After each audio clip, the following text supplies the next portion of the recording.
Et puis dans France Bleu Périgord Midi, elle est d'origine biélorusse. Elle habite à Savignac-les-Driers en Périgord. Sa profession, couturière et créatrice de mode. Svietlana Serbin, en plus de sa boutique de couture à Saint-Tropez, Svietlana Serbin vous apprend à coudre également facilement tout en vous amusant avec ses cours de couture en ligne Académie Couture. L'itinéraire de cette aventurière de l'aiguille, c'est dans France Bleu Périgord Midi. France Bleu Périgord Midi, Marie-Dominique Privé. Svietlana, bonjour. Bonjour. J'aime beaucoup votre prénom. Ça veut dire quoi d'abord en français ? La lumière, ça traduit comme la lumière. La lumière. Svietlana, d'origine donc biélorusse. Vous êtes arrivée en France en quelle année ? En 2002. En 2002. Pourquoi le Périgord ? Parce que c'est un endroit très calme et comme j'ai accouché de mon 3e bébé, on a décidé de s'éloigner un petit peu du sud où il y a beaucoup de monde pour que notre bébé grandisse bien. On profite de la nature du Périgord, la gentillesse, excellente gentillesse des gens tout autour de nous et on est très contents ici. Vous étiez auparavant installé justement à Saint-Tropez parce que c'est là que vous avez installé votre boutique haute couture. Maison de la maison, incroyable. Donc la couture, c'est votre métier. Et puis depuis toute petite, vous êtes passionnée par la couture. C'est plus qu'un métier, c'est ma passion, c'est ma vie. Ça a commencé comment quand vous étiez petite ? Quand j'étais toute petite, vers l'âge de 8 ans, j'ai commencé à coudre les vêtements pour moi-même. Parce que j'étais un petit peu plus maigre que tous les autres et c'était difficile de trouver les vêtements. Mais vous avez appris toute seule ou vous avez votre maman qui était derrière ou grand-mère ? Non, toute seule. Oui. Incroyable. Ouais. Elle m'avait, ma grand-mère a laissé une machine à coudre à ma maman. Ma maman n'est pas beaucoup utilisée. C'est une machine qu'il fallait tourner encore avec la main. Donc j'ai appris sur cette machine. On apprend de ses erreurs ? Oui. Il y a eu beaucoup d'erreurs ? Oui. Ma première jupe, j'ai reçu beaucoup de fessées parce que c'était le rideau. Et quand maman est venue du travail, moitié du rideau était sur moi. Aujourd'hui, vous utilisez de beaux tissus dans votre boutique. Vous êtes spécialisée justement dans le haut de gamme, mais pas que. Pas que. Donc, qu'est-ce que vous réalisez comme des belles robes pour Noël, pour les fêtes qui arrivent ? Oui, les pièces d'exception, je fais...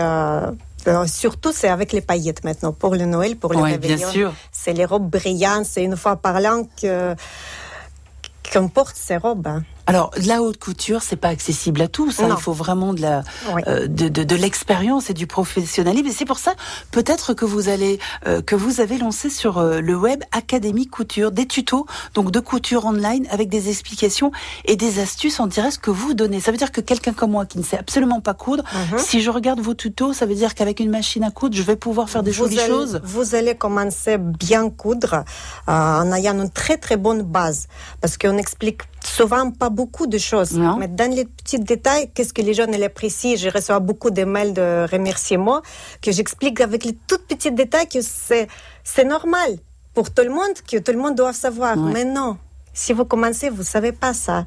Et mon mari, c'est lui qui m'aide dans tous mes projets, c'est lui qui me soutient. Et en fait, en voyant beaucoup de femmes et de jeunes filles photographier mes créations à Saint-Tropez, et ils ne pouvaient pas porter, ils n'osaient pas même rentrer dans la maison de couture, cette image me faisait triste.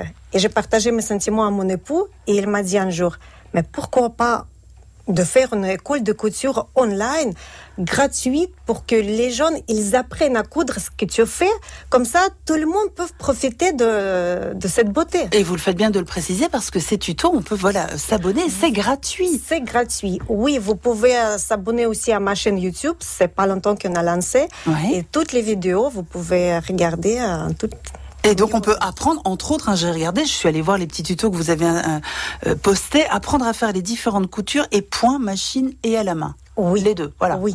Moi, j'ai pas de machine. Je peux quand même apprendre à coudre à la main. À la main, oui. Il y a beaucoup de points que vous pouvez faire et le niveau, ça sera le même. Vous aimez le mouvement, vous aimez bouger, vous aimez créer, vous aimez les nouvelles choses ? Oui. Comment vous faites pour trouver la conception, le modèle ? Sous quelle inspiration ? Je crois que j'ai reçu ce don dont je suis responsable maintenant. Qu'est-ce que j'en ferai avec ? C'est pour ça que je crée et les pièces d'exception. Et pour les gens qui ne peuvent pas accéder aux pièces d'exception, la Couture Académie, j'enseigne la couture. Mais en fait, la beauté pour moi, elle doit être accessible à tous. Voilà, et justement, la couture est accessible à tous. Comme d'habitude dans cette émission en deuxième partie, Svetlana, on a un petit défi. Je vais vous poser quelques petites questions pour vraiment bien m'assurer que vous savez bien coudre, parce que vous parlez très bien de la couture, mais est-ce que vous savez vraiment coudre? On va poser quelques petites questions, puis le petit défi, ce sera aussi de me répondre en russe. D'accord. D'accord. À tout de suite. Je traduis ensuite en français. On va tout traduire, vous allez voir. À tout de suite.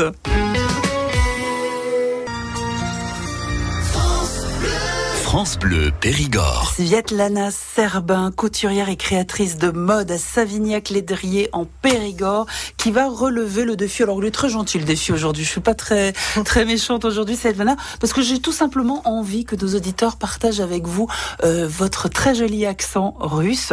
Alors, avant de vous poser quelques questions sur la couture, moi qui ne suis vraiment très nulle, et vous allez peut-être m'aider à pouvoir enfin coudre, quelques mots du jargon et du vocabulaire de couture en russe. Si je vous dis couture, шитье, robe, платье, aiguille, иголка, point, строчка, mannequin, манекен, tissu, ткань.